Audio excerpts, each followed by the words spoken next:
Okay, so now that you've confirmed that you have all of your materials in place, let's go into the Advanced Leads account and build out your flash sale. So from your dashboard, you're gonna wanna go to workflows on the left-hand side, and then you will see that there is a folder labeled flash sales. You're going to go in here, and let me just move this. Now, there is a 3-day flash sale template. I want you to duplicate that. I don't want you to use the original. Every time I want you to duplicate for a new flash sale, and I'll show you why. So let's go ahead and clone this. And if you remember, within our emails that we built out, we used a very specific naming structure. And so we included the date on here, and we're going to utilize that in our naming structure for our workflow. And that way it's really easy to see exactly when this was sent. So let's go ahead and create that clone. I'm gonna minimize this. And let's open this up in a new tab. Now this is the brand new template that we just cloned. So I'm gonna go through step by step of the different actions that you need to update. If at any point you have questions or need help, feel free to reach out to client services or customer support, and we can walk you through this. We can even jump on a Zoom and show you exactly how to set this up the first time. So the very first thing that you're going to want to do is you're going to want to come in here and assign it to a user. Now you can assign it to one user, or you can assign it to multiple users and kind of put them into a round robin, meaning as you're adding your contacts into your workflow, they're being assigned to multiple users across the board. As long as there's one user in here, that is fine. Now, what I typically like to do once I've updated this is I change this out to the date that I updated it. So I'm recording this on March 30th. And then I want to save my action. Now, my event start date is the next part that you want to update. And you see how it says must update? That's why when you go in and do this each month, you want to clone your template, because all of the templates have this must update action name. And so this will let you know and keep track of, okay, well, was this actually updated? So my flash sale is going to run April 11th, and yeah.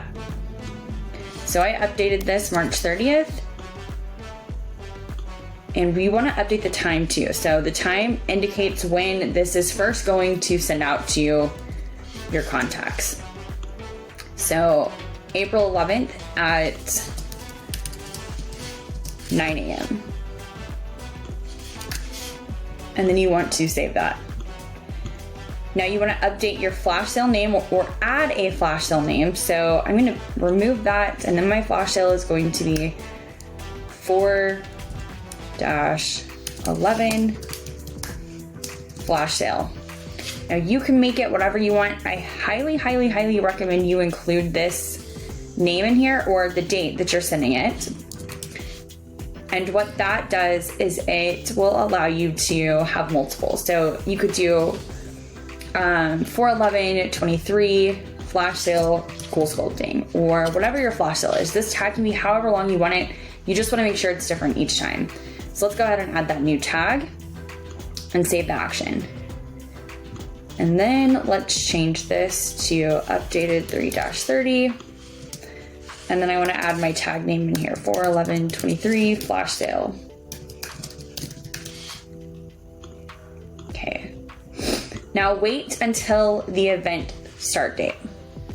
So what this is waiting until the start date that we set up here.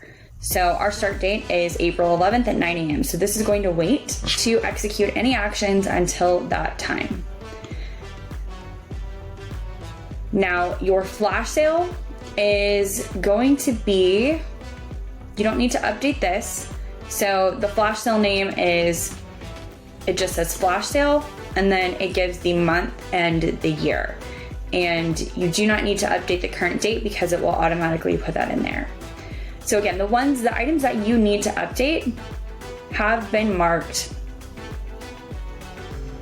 must update. So this is our template, and this is the one that we are currently working on. So the next step is it's going to actually look at if the contact info is valid.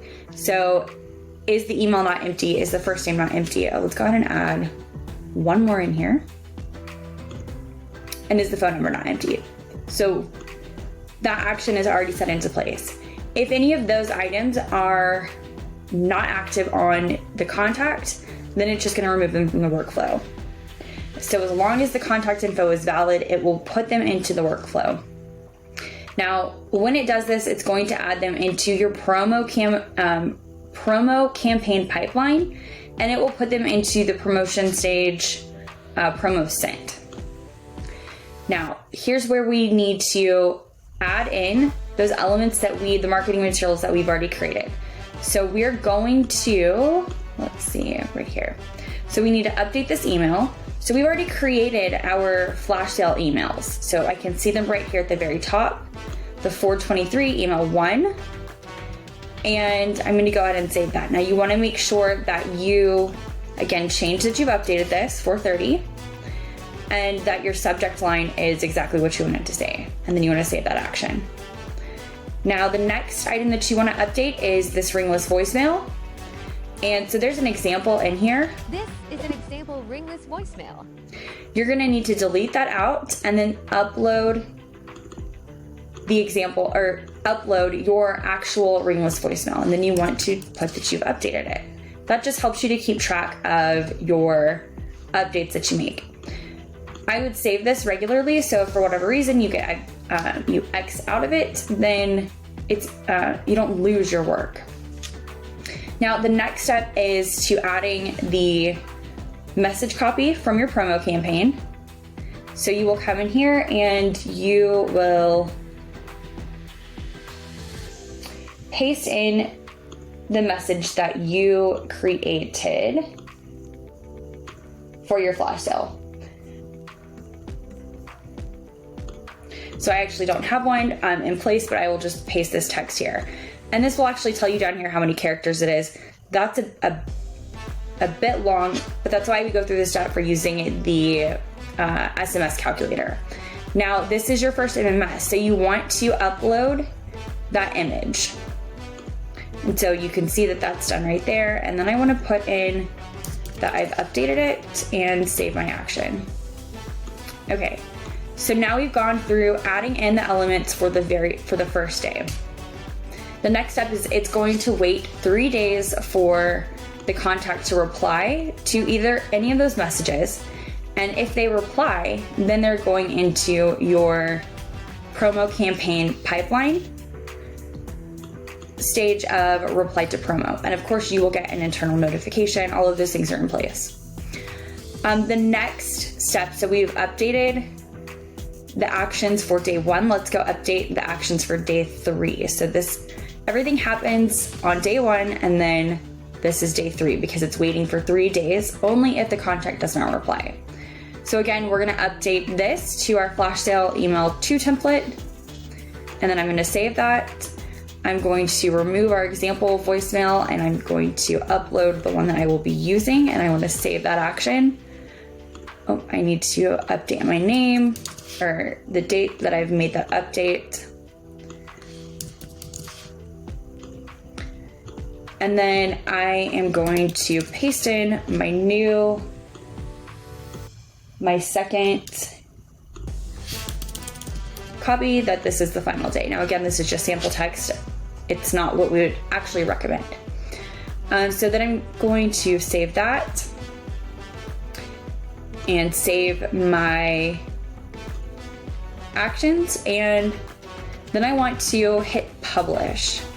Now you've added in all of your elements. The next video is gonna walk you through how to add a contact to your workflow so that you can ensure everything is sending out exactly as it should be. So we've updated everything within the workflow. All of the messaging that you've created has been added. Now we need to test it.